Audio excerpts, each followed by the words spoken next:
Hello students, स्वागत है विश्वास एजुकेशन के यूट्यूब चैनल पर। और हम लोग जो है कक्षा छठवीं का सामाजिक अध्ययन का अध्याय 8 देख रहे थे, ग्रामीण क्षेत्रों में आजीविका। इसमें का आज का जो है ये दूसरा पार्ट है। पिछला पार्ट हम लोग देख चुके हैं। इसमें अभी हम प्रश्नों के उत्तर और इस अधूरे पार्ट को कंप्लीट करेंगे। तो चलिए शुरू करते हैं। यहाँ पर रामलिंगम और करुथम्मा की जो है यहाँ पर देखेंगे। जमीन के अलावा रामलिंगम के परिवार के पास एक चावल की मिल है और बीज व कीटनाशक बेचने के लिए एक दुकान है। चावल की मिल में उन्होंने कुछ अपना पैसा लगाया और थोड़ा सरकारी बैंक से कर्ज लिया था। वे कलपट्टू और आसपास के गांवों से ही धान खरीदते हैं। मिल का चावल आसपास के शहरों में व्यापारियों को बेचा जाता है। इससे उनकी अच्छी खासी कमाई हो जाती है। तो ये अभी रामलिंगम और उनकी पत्नी करुथम्मा के बारे में, उनके जीवन यापन कैसे चलता है इसके बारे में बताया गया है। ये देखिए, ये जो है रामलिंगम की 20 एकड़ की जमीन के एक हिस्से पर रोपी गई धान की फसल तुलसी जैसे खेतिहर मजदूरों की कड़ी मेहनत का नतीजा है। तो जो है खेतिहर मजदूर जो है खेतों में धान की रोपाई करते हैं, निराई करते हैं, कटाई करते हैं, तो उन्हीं की मेहनत का नतीजा ये सब है। तुलसी और शेखर का विवरण दोबारा पढ़िए। वे बड़े किसान रामलिंगम के बारे में क्या कहते हैं। उसके साथ जो आपने रामलिंगम के बारे में पढ़ा उसे जोड़ते हुए निम्नलिखित सवालों का जवाब दीजिए। उसके पास कितनी ज़मीन है? रामलिंगम के पास कितनी ज़मीन है? 20 एकड़ ज़मीन है। अपनी ज़मीन पर उगने वाले धान का वह क्या करता है? तो अपनी ज़मीन पर उगने वाले धान को वो चावल बनाकर बेचता है। ठीक है। तीसरा जो है, खेती के अलावा उसकी कमाई के और क्या साधन है? तो उसके पास एक कीटनाशक का दुकान है और एक धान का चावल का मिल है, जिससे कि वो और अतिरिक्त कमाई कर लेता है। इसके आगे पढ़ते हैं। भारत के खेतिहर मजदूर और किसान, दोनों के बारे में पढ़ेंगे यहाँ पर। कलपट्टू गांव में तुलसी की तरह के खेतिहर मजदूर हैं, शेखर की तरह के छोटे किसान हैं और रामलिंगम जैसे बड़े किसान हैं। भारत में प्रत्येक 5 ग्रामीण परिवारों में से लगभग 2 परिवार खेतिहर मजदूरों के हैं। ऐसे सभी परिवार अपनी कमाई के लिए दूसरों के खेतों पर निर्भर रहते हैं। उनमें से कई भूमिहीन हैं और कईयों के पास जमीन के छोटे छोटे टुकड़े हैं। शेखर जैसे छोटे किसानों को ले तो उनकी ज़रूरतों के हिसाब से खेत बहुत ही छोटे पड़ते हैं। तो शेखर जैसे हैं, उनको 2 एकड़ ज़मीन बहुत छोटी पड़ती है। वो सिर्फ 8 महीने ही उनका गुजारा चलता है। उसका जो उपज आता है उसको जो वो उधार लेता है उसको चुकाने के बाद में। भारत के 80% किसानों की यही हालत है। भारत में केवल 20% किसान रामलिंगम जैसे बड़े किसानों की श्रेणी में आते हैं। ऐसे किसान गांव की अधिकतर जमीन पर खेती करते हैं। उनकी उपज का बहुत बड़ा भाग बाजार में बेचा जाता है। कई बड़े किसानों ने अन्य काम धंधे की शुरू कर दिए हैं, जैसे दुकान चलाना, सूद पर पैसा देना, छोटी छोटी फैक्ट्रियां लगाना इत्यादि। जिनके पास पैसे हो जाते हैं तो वो लोग जो है दूसरा काम भी शुरू कर देते हैं। ऊपर दिए एक आंकड़ों को देखते हुए क्या आप यह कह सकते हैं कि भारत के अधिकतर किसान गरीब हैं? आपकी राय में इस स्थिति को बदलने के लिए क्या किया जा सकता है? तो यहाँ पर तो भारत में 80% किसानों के पास बहुत कम खेती की ज़मीन है। यह ज़मीन उनकी जीविका चलाने के लिए भी पर्याप्त नहीं है, इसलिए वे दूसरों के खेतों में मजदूरी करने के लिए अन्य जगह मजदूरी करने के लिए जाते हैं। इस स्थिति को बदलने के लिए सरकार की कुछ प्रयास कर सकती है, जैसे कि छोटे किसानों को सस्ती कीमत पर खाद बीज उपलब्ध कराना और फसलों की उपज को उचित कीमत पर खरीदने की व्यवस्था करना, कम ब्याज पर कर्ज उपलब्ध कराना। जबकि ये सब चीज़ें की जा रही है, लेकिन इसको और अच्छे से करना चाहिए। तथा खाली समय के दिनों में गांव में ही वैकल्पिक रोजगार उपलब्ध कराना, जैसे कि मनरेगा के तहत जो है खाली समय में किसानों को और भी दूसरे मजदूरों को काम उपलब्ध कराया जाता है। तो इस पर जो है और भी ज़्यादा काम किया जाना चाहिए। हमने कलपट्टू में होने वाली खेती के बारे में पढ़ा। ग्रामीण क्षेत्रों में खेती के साथ साथ लोग जंगल की उपज और पशुओं आदि पर निर्भर रहते हैं। उदाहरण के लिए मध्य भारत में कुछ गांवों में खेती और जंगल की उपज दोनों ही आजीविका के महत्वपूर्ण साधन हैं। जैसे कि महुआ बीनने, तेंदू के पत्ते इकट्ठा करने, शहद निकालने और इन्हें व्यापारियों को बेचने जैसे काम अतिरिक्त आय के मदद करते हैं। इसी तरह सहकारी समिति को या पास के शहर में लोगों को दूध बेचना भी कई लोगों के लिए आजीविका कमाने का मुख्य साधन है। समुद्र तटीय इलाकों में हम देखते हैं कि पूरे गांव मछली पकड़ने में लगे हुए हैं। तो जहाँ के समुद्र तट वाले इलाके हैं वहाँ के लोग क्या करते हैं, मछली पकड़ने का काम करते हैं। आइए अरुणा और पारिवेलन के जीवन के बारे में पढ़कर मछली पकड़ने वाले एक परिवार के बारे में थोड़ा और जाने। यह परिवार कलपट्टू के पास पुदुपेट नाम के गांव में रहते हैं। तो ये तमिलनाडु के ये सब गांव हैं, तो नाम थोड़ा सा इस तरह से है। तो आगे हम मछली पकड़ने वालों के बारे में पढ़ेंगे। उससे पहले यहाँ पर बॉक्स में क्या दिया है इसको पढ़ लेते हैं एक बार। नागालैंड की सीढ़ीनुमा खेती। यह एक गांव है जिसका नाम चिजामी है। यह नागालैंड के फेक जिले में है। इस गांव में रहने वाले लोग चखेसंग समुदाय के हैं। वे सीढ़ीनुमा खेती करते हैं। इसका मतलब है कि पहाड़ी की ढलान जमीन को छोटे छोटे सपाट टुकड़ों में बांटा जाता है।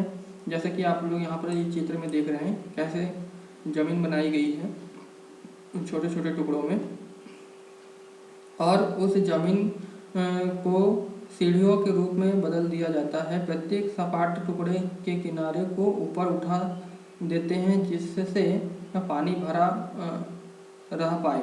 यह चावल की खेती के लिए सबसे अच्छा है। चिजामी के लोगों के पास अपने अपने खेत हैं, लेकिन वे इकट्ठे होकर एक दूसरे के खेतों में भी काम करते हैं। वे 6 से 8 लोगों का एक समूह बनाते हैं और इकट्ठे मिलकर पहाड़ के एक हिस्से पर घास पतवार साफ करते हैं। जब दिन का काम खत्म हो जाता है तो सारा समूह इकट्ठे बैठकर खाना खाते हैं। ऐसा कई दिनों तक चलता रहता है जब तक कि काम खत्म नहीं हो जाता। तो ये लोग जो है समूह बनाकर काम करते हैं। 8 लोग 10 लोग इकट्ठा होकर जो है किसी एक किसान का काम करते हैं, फिर दूसरे किसान का काम करते हैं, और जब दिन भर का काम होने के बाद में शाम को बैठ के सब कोई बैठ के एक साथ खाना खाते हैं। तो यह काम तब तक चलता रहता है जब तक कि काम खत्म नहीं हो जाता। आगे देखते हैं अरुणा और पारिवेलन की कहानी। ये लोग समुद्र तट के गांव में रहते हैं और ये लोगों का काम है मछली पकड़ना। यहाँ पर देख रहे हैं कि मछली पकड़ने का काम चल रहा है।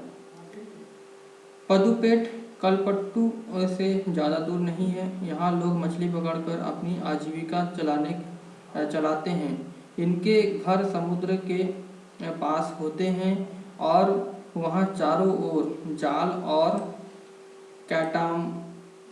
कैटामरेन, ठीक है, कैटामरेन क्या है, मछलियों की खास तरह की छोटी नाव, मछुआरों की खास तरह की छोटी नाव को कहते हैं, क्या कहते हैं, कैटामरेन। यह शब्द याद रखेंगे कि पंक्तियां दिखाई देती हैं।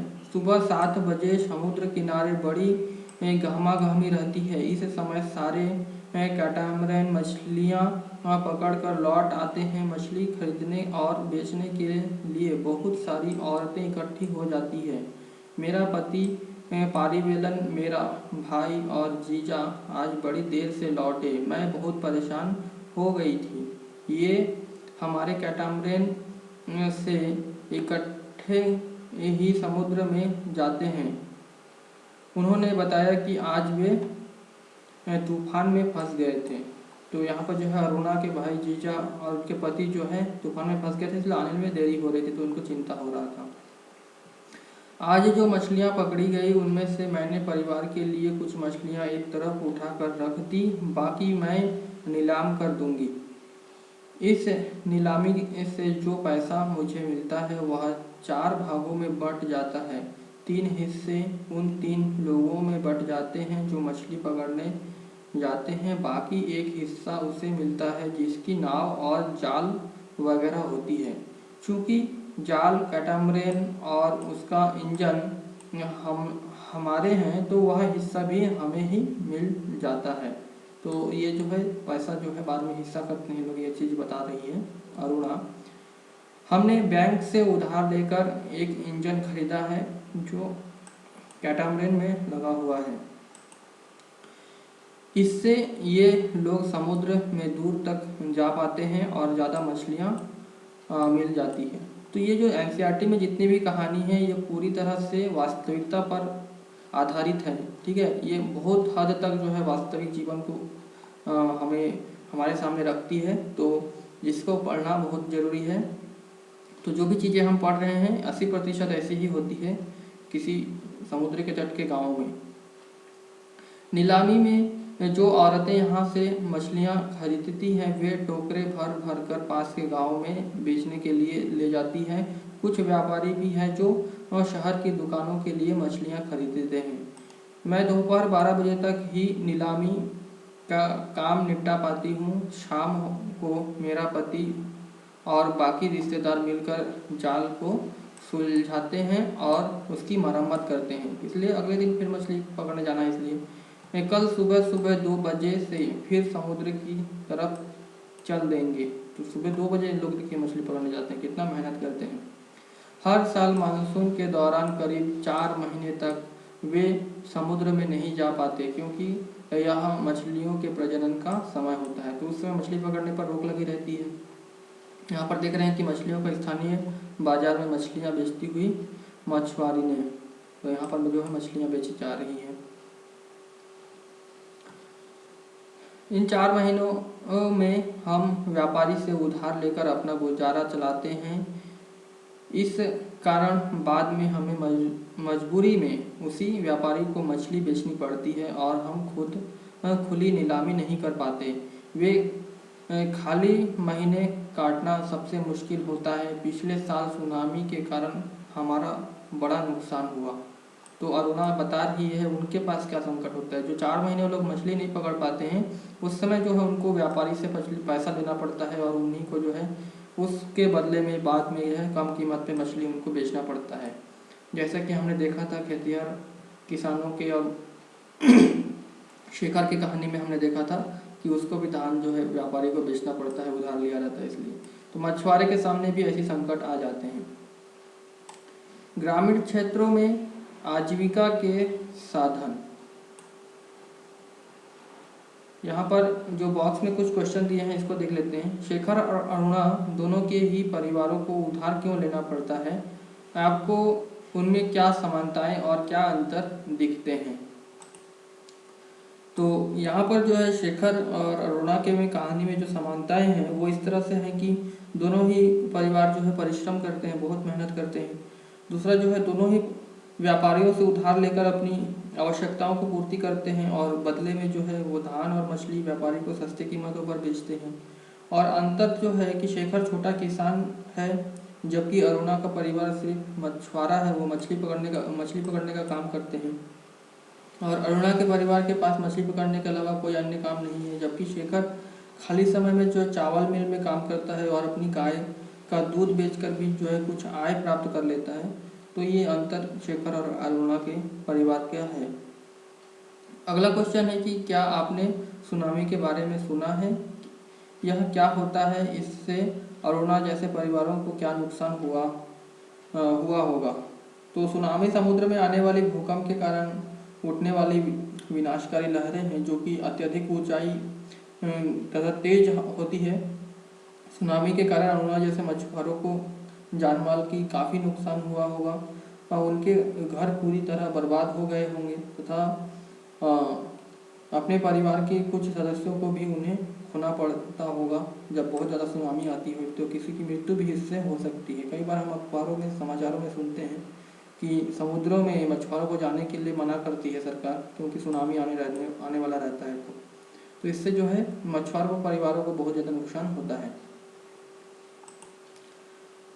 आगे देख लेते हैं ग्रामीण क्षेत्र में आजीविका के साधन। ग्रामीण क्षेत्रों में लोग अपनी आय विभिन्न तरीकों से कमाते हैं। कुछ खेती बाड़ी का काम करते हैं और कुछ अन्य काम करके अपनी आजीविका चलाते हैं। खेती में कई तरह के काम शामिल है, जैसे खेत तैयार करना, रोपाई, बुआई, निराई और कटाई। फसल अच्छी हो और इसके लिए हम प्रकृति पर निर्भर हैं। इस तरह जीवन ऋतुओं के इर्द गिर्द चलता है। बुआई और कटाई के समय लोग काफ़ी व्यस्त रहते हैं और दूसरे समय काम का बोझ कम रहता है। देश के अलग अलग क्षेत्रों में ग्रामीण लोग जो है अलग अलग तरह की फसलें उगाते हैं। फिर भी हम उनके जीवन की परिस्थितियों में और उनकी समस्याओं में काफ़ी समानताएं पाते हैं। लोग कैसे जिंदगी बसर करते हैं और कितना कमा पाते हैं, यह इस बात पर निर्भर करता है कि वे जिस जमीन को जोतते हैं वह कैसी है। कई लोग उस जमीन पर मजदूरों के रूप में निर्भर हैं। ज़्यादातर किसान अपनी ज़रूरतों को पूरा करने और बाजार में बेचने के लिए भी फसलें उगाते हैं। कुछ किसानों को अपनी फसल उन व्यापारियों को बेचनी पड़ती है जिनसे वे जैसा उधार लेते हैं। गुजर बसर करने के लिए कई परिवारों को काम की खातिर उधार लेना पड़ता है या फिर तब लेना पड़ता है जब उनके पास कोई काम नहीं रहता है। ग्रामीण क्षेत्रों में कुछ परिवार ऐसे हैं जो बड़ी बड़ी जमीनों, व्यापार और अन्य काम धंधों पर फल फूल रहे हैं। फिर भी ज़्यादातर छोटे किसानों और खेतीहर मजदूरों, मछली पकड़ने वाले परिवारों और गांव के हस्तशिल्प का काम करने वाले लोगों का पूरे साल रोजगार नहीं मिल पाता है। तो हमने जो है गांव के अलग अलग क्षेत्रों के बारे में देखा, अलग अलग व्यवसाय से जुड़े हुए लोगों को देखा। सभी का जीवन जो है काफ़ी परिश्रम और कठिनता से बीतता है। सभी को जो है पर्याप्त मात्रा में रोजगार नहीं मिल पाता है। अब आगे के अभ्यास प्रश्नों को हम लोग अभी देख लेते हैं। क्या है अभ्यास प्रश्न? आपने संभवतः इस बात पर ध्यान दिया होगा कि कलपट्टू गांव के लोग खेती के अलावा और भी कई काम करते हैं। उनमें से 5 कामों की सूची बताइए। तो 5 काम उसमें क्या है कि जैसे कि टोकरी, बर्तन, घड़े, ईंट, बैलगाड़ी इत्यादि बनाना, ये एक काम हो गया। लोहार है, नर्स, शिक्षक, धोबी, बुनकर, नाई, साइकिल ठीक करना इत्यादि के रूप में जो है सेवाएं देने वाले दूसरे काम हो गए। तीसरा काम में चाय, सब्जी, कपड़े, खाद एवं बीज की दुकान चलाने वाले ये हो गए। चौथा काम में कुछ लोग शहर में जाकर मकान बनाना और लारी चलाने का भी काम करते हैं, तो ये काम इसमें हो गए। और कुछ लोग जो है खान से पत्थर या नदी से बालू ढोने का भी काम करते हैं। तो इस तरह से 5 कामों की सूची बन जाती है कलपट्टू गांव के लोगों के काम की। अगला जो क्वेश्चन है, कलपट्टू में विभिन्न तरह के लोग खेती पर निर्भर हैं, उनकी एक सूची बनाइए। उनमें से सबसे गरीब कौन है और क्यों? तो खेती पर निर्भर लोगों में जो है रामलिंगम जैसे बड़े किसान अपने खेतों पर स्वयं काम नहीं करते बल्कि खेतीहर मजदूरों से काम करवाते हैं। और शेखर जैसे छोटे किसान अपने खेतों पर स्वयं काम करते हैं और कटाई के समय छोटे किसान आपस में एक दूसरे के खेतों में काम करके मदद कर देते हैं। ठीक है। और तीसरा जो है तुलसी जैसे भूमिहीन खेतीहर मजदूर बड़े किसानों के खेतों पर फसल बुआई, निराई तथा कटाई के समय बुलाने पर काम करते हैं। इनमें से जो है सबसे गरीब भूमिहीन खेतीहर मजदूर है, क्योंकि उन्हें वर्ष के कुछ महीने ही काम मिलता है, बाकी के समय में वे खाली रहते हैं। इस कारण से उन्हें अपनी आजीविका चलाने में दिक्कत होती है। अगला जो तीसरा क्वेश्चन है कि कल्पना कीजिए कि आप एक मछली बेचने वाले परिवार की सदस्य हैं। आपका परिवार यह चर्चा कर रहा है कि इंजन के लिए बैंक से उधार लें कि ना लें। आप क्या कहेंगे? तो मैं मछली बेचने वाले परिवार का सदस्य होने के नाते सलाह देंगे कि हमें बैंक से उधार लेकर इंजन खरीद लेना चाहिए, क्योंकि जब हमारे पास कैटामरैन यानी कि मछली की खास तरह की इंजन की छोटी नाव होगी तो हम समुद्र में दूर तक तेजी से मछली पकड़ने जा सकेंगे, जिससे कि हमारी आमदनी बढ़ेगी और हमें मानसून के मौसम में 4 महीने व्यापारी से उधार लेकर अपनी आजीविका नहीं चलानी पड़ेगी। जबकि बैंक के कर्ज पर ब्याज की दरें व्यापारी के मुकाबले कम होगी, जिसे चुकाने में हमें दिक्कत भी नहीं होगी और हम अपनी मछली ऊंची कीमत पर जो है बाज़ार में बेच सकेंगे। तो ये सलाह हम देंगे अगर मछली पकड़ने वाले परिवार से होंगे तो। चौथा क्वेश्चन जो है, तुलसी जैसे गरीब ग्रामीण मजदूरों के पास अक्सर अच्छी शिक्षा, स्वास्थ्य की सुविधा एवं अन्य साधनों का अभाव होता है। आपने इस किताब की पहली इकाई में असमानता के बारे में पढ़ा। तुलसी और रामलिंगम के बीच का अंतर एक तरह की असमानता ही है। क्या यह एक उचित स्थिति है? आपके विचार में इसके लिए क्या किया जा सकता है? कक्षा में चर्चा कीजिए। तो यह एक उचित स्थिति तो नहीं है। इस स्थिति को सुधारने के लिए निम्नलिखित प्रयास किए जा सकते हैं। पहला तो गरीब भूमिहीन मजदूरों के पास वर्ष के जिन महीनों में काम नहीं होता है, सरकार उनके गांव के आसपास के वैकल्पिक रोजगार उपलब्ध कराने की व्यवस्था कर सकती है, जैसे कि मनरेगा के थ्रू करती है। दूसरा जो है, इस तरह के लोगों को सरकार आर्थिक सहायता देकर स्वरोजगार के अवसर के लिए प्रोत्साहित कर सकती है। देखिए, ये जो उत्तर हैं ये सभी अभी हमारे सरकार इन सब चीज़ों पर काम कर रही है और भविष्य में भी किया जाएगा, इसलिए एनसीईआरटी बहुत महत्वपूर्ण है। इसमें सारे चीज़ें हमारे छोटी कक्षाओं में ही समझाई जा चुकी है अच्छी तरह से। तीसरा जो है, सरकार सस्ती दर पर बैंकों से ऋण उपलब्ध कराकर बेरोजगार के लिए स्वरोजगार के लिए प्रोत्साहित कर सकती है। ठीक है, खुद का जो है व्यवसाय शुरू करेंगे, रेहड़ी खोलेंगे या दुकान खोलेंगे, इस तरह से।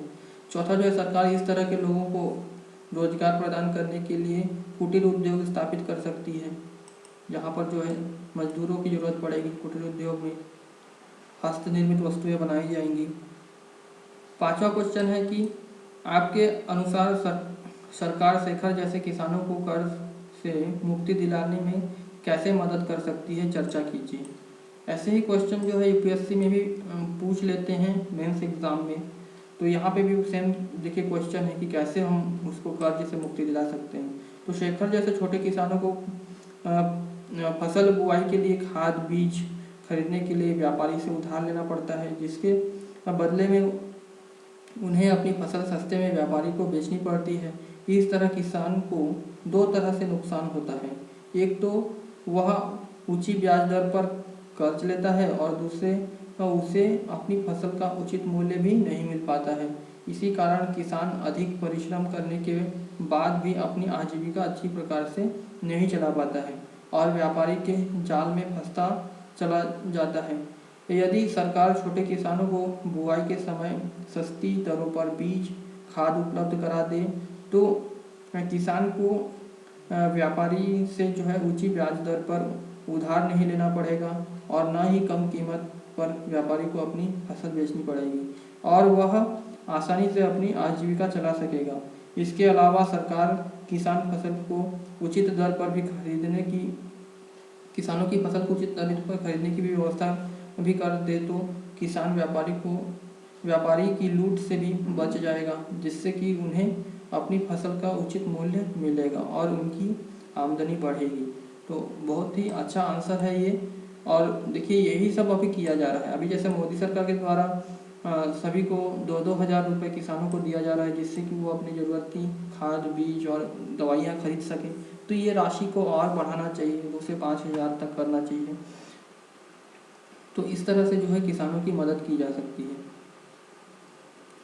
आगे यहाँ पर जो एक टेबल दिया हुआ है कि नीचे दी गई तालिका भरते हुए शेखर और रामलिंगम की स्थितियों की तुलना कीजिए। शेखर और रामलिंगम की यहाँ पर स्थिति को आपको तुलना करना है। तो यहाँ पर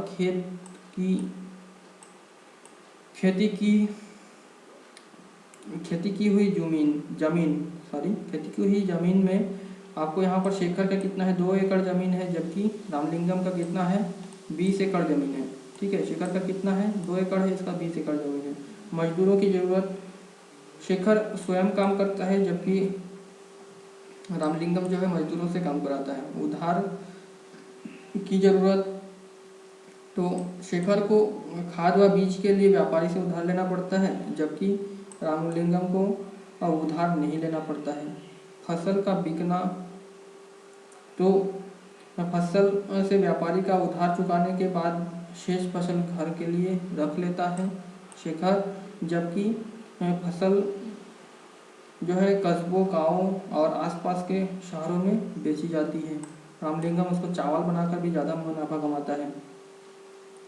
उनके द्वारा किए गया अन्य काम क्या होता है, चावल मिल में काम करता है शेखर तथा गाय का दूध भी बेचता है, जबकि चावल मिल तथा खाद व बीज की दुकान का भी मालिक है रामलिंगम।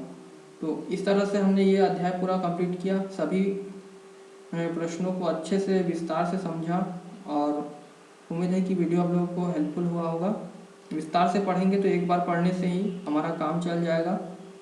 जल्दी ही अगले अध्याय को पूरा करेंगे और इस वीडियो को यहीं तक रखते हैं। वीडियो को पूरा देखने के लिए सभी का बहुत बहुत धन्यवाद।